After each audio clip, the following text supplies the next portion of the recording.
Today is May 1st. Welcome on in to Daily Cards Live here on ClaibsOnline.com. Brought to you, as always, by Royal Banks of Missouri, Munganess St. Louis Acura, and our friends over at Bootleg and Taverns, who announced earlier today they are now opening 7 days a week.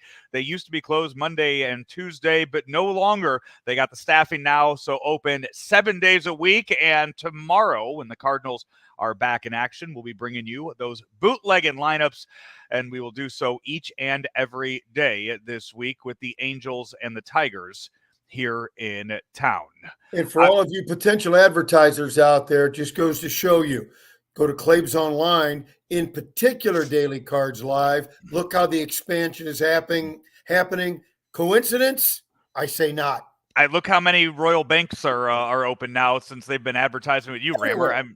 Everywhere, absolutely everywhere. Rammer, we're not going to talk about the West Coast road trip. We're not going to talk about what happened in Los Angeles this past weekend. There's a time and a place for that. Maybe we'll get into it tomorrow.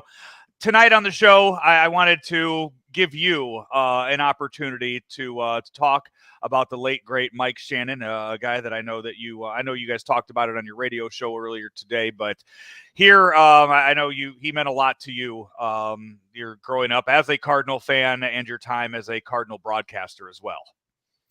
Well, some of the stuff's personal, but there are two or three things that I think that are kind of cool to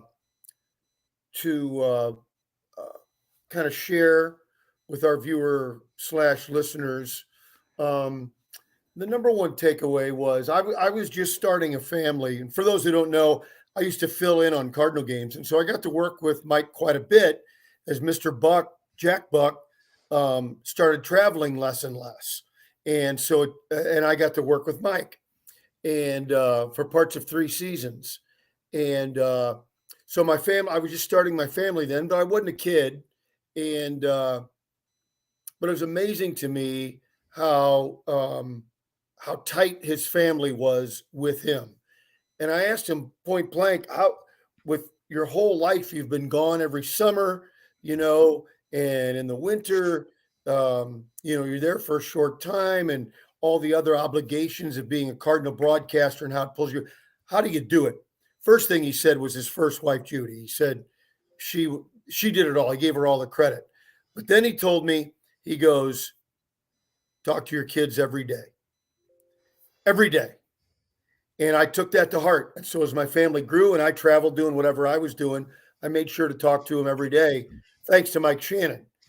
As you can see, we just put the picture up on the screen of you with Danny Mack, with Joe Buck, with Mike Shannon. Almost didn't recognize Al Ravosky there either. Yeah, it was really a fun time, and in the booth with Mike was great. I don't repeat too many stories, but I'll try and repeat. I'll repeat these. I think they're the best. One of my fondest times with Mike in the booth was the time I got him to sing 16 Tons, the old Tennessee Ernie Ford song, and I set him up to sing it, and he did, and it was hilarious, and it was great, and it was really, really fun. And then the other time, a little more involved, we're flying to the West Coast on the team charter, going to LAX. And both of our wives are going to meet us flying commercial into LAX. So we land on, we're on the runway, we're in a charter, and we don't go up to a gate. They don't take you right into the buses pull up to the plane, and then you go out through a different area. We got there, the buses weren't there. So you got a whole ball club, coaches, everywhere kind of standing around on the tarmac. And Mike says, come on, big boy, we're not going to wait around. And so you're basically on the runway. You're at LAX, right?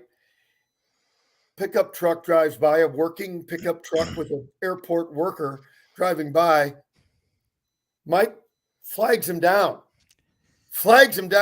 Hey, big boy, we got to go to gate 22B or whatever the number was. And the guy says, okay, get in. So we jump. We're on the tarmac at this isn't Knob Noster Regional. This is LAX. We jump in the pickup truck. He drives around the airport, takes us to this kind of building hangar looking thing. It's all, it's industrial. It's where they work. It's not. And we go up these metal steps, open the door, a hidden door. We're automatically into the terminal. It was the craziest thing ever. Told you, big boy. And then our wife came out off the plane and onto the gate, and it was like magic. That's what Mike Shannon did. He made magic happen. I mean, who does that? If you're not James Bond or Jason Bourne, who does that? Come on, Rammer, big boy. Rammer, you growing up listening to Mike Shannon, as I know that you did. What was that first meeting like of getting to actually meet Mike Shannon? If you can remember that, or knowing him in those first few days of getting to do, when you first started in sports media in St. Louis. Well, I grew up with Harry and Carey. I was Harry Carey and Jack Buck, and I was a teenager when Mike took over. I was in high school, and I don't think I probably met him until I moved back to St. Louis and was covering the team for Channel 11, and just got to know him very casually. But he was so warm and fun, and to him, there were no strangers. And so he made it really easy to know him. And then I was working with Al Raboski. And so everything just kind of, the acquaintances and the relationships just kind of fell into place. It wasn't like this magical moment, it was just, there's Mike and Jack, and you're in the booth, you say hello, and it just kind of came a part of just sort of everyday what you do. And so then got to do TV first with Joe Buck, and Mike was around and was always very kind and welcoming. And then when the opportunity to back up on radio came along, he couldn't have been more generous and gracious and kind and friendly and welcoming, because that was his booth. I was an interloper, and but it couldn't have been better. There was no way it could have been a better relationship going into the broadcast booth. And about the second or third game I did with him, he just goes, during a break, he goes, "Okay, you got it, big boy?" I go, "Yes, sir." Got up and left. And that's when I knew he was comfortable and that I was part of the team. Do you have a favorite call of Mike Shannon's over the years? Was there a play? Was maybe just one of his Shannonisms?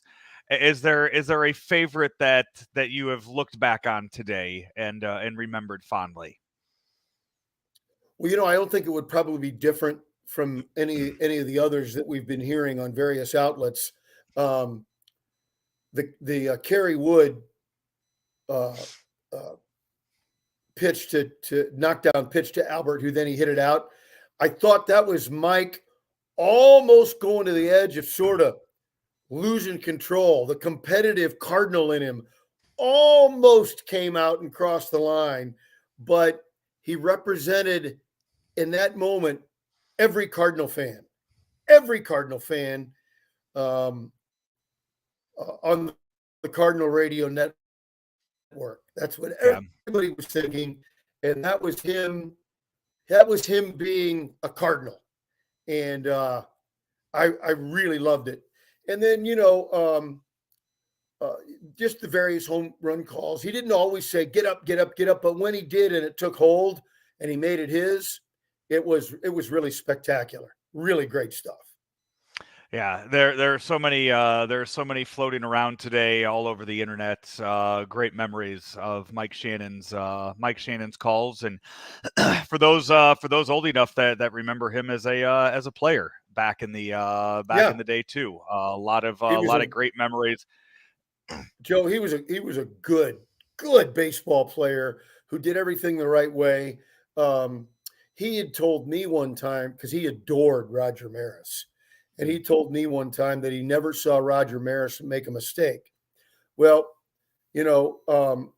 Mike had to change positions so that Roger Maris could play, and to be that egoless and to be that much of a team first guy, to be willing to do that at the big league level, knowing that you could really screw it up and it might not work out. But to him to have the confidence, and as I said, the team first attitude to do that and go out and win a World Series and get to a World Series the next year, pretty spectacular. Told you a lot about him in his ability, but also his willingness to be a team and not guy. even, I mean, not even that. I mean, the fact that the way he started his career with all the pressure of being the person that replaced Dan Musial too, of having to. You know, I was a little kid then, and I don't know that as a little kid, I don't remember that. He came up, and you know, Stan talked about had he stayed around another year, and Mike would have played. But if he wouldn't have retired, they wouldn't have traded for Lou Brock, and they wouldn't have won a World Series. Yeah. So, guys a little older than me are going to have to comment on that. I don't know if there was great pressure in that or not. I've never talked to him about that. Yeah, it's a sad day for Cardinal Nation, and when you look back at the last few years, the amount of Red Jackets that have that we've lost over the years, it makes those opening days even a little more special. Looking back at some of the last few, I know there's the picture floating around of Tim McCarver and Mike Shannon shaking hands at home plate of the 2022 home opener, and you know that's. I don't know if that's the last time those two hung out together. And looking at some of the other ones too, it's a sad day, but fun to hear stories and hear memories of Mike Shannon that we are able to share. Rammer, you and I will be back at it tomorrow to talk about a really fun week ahead. A lot of Hall of Famers coming into St. Louis this week. Mike Trout, Shohei Ohtani, Miguel Cabrera. It is going to be a fun week of baseball, and now that the calendar is turned, maybe the Cardinals will get their act together on the field and make it fun to watch too. So there's a lot of things to talk about when those lineups come out from bootlegging tomorrow. We'll break them down, and some of the theories on, you know, you're 10 games out after 1 month of play. What do you do? We can break some of that down tomorrow. And my guess is we have a few roster moves to talk about as well before the game starts. I think that there might be a little bit of turnover in that roster, maybe one or two, but still, we'll see what the significance is of some of those moves when they happen. Until then, hey, we are brought to you each and every day by Royal Banks of Missouri and Munganass St. Louis Acura. You know, the Munganass store out there on Manchester. They have new cars out there on the lot. If you're looking for a new car, they have them out at Munganass St. Louis Acura.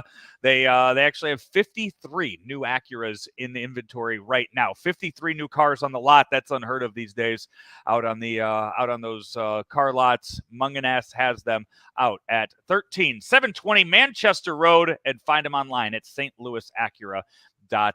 He is Bob Ramsey. I'm Joe Roderick. Back tomorrow with more Daily Cards Live right here on ClaibsOnline.com. From our roots in St. Louis, Royal Banks of Missouri is branching out to continue serving you with our locations in St. Charles, Jerseyville, Granite City, and now in Hannibal, Center, and New London. Royal Banks of Missouri, the community bank in your community.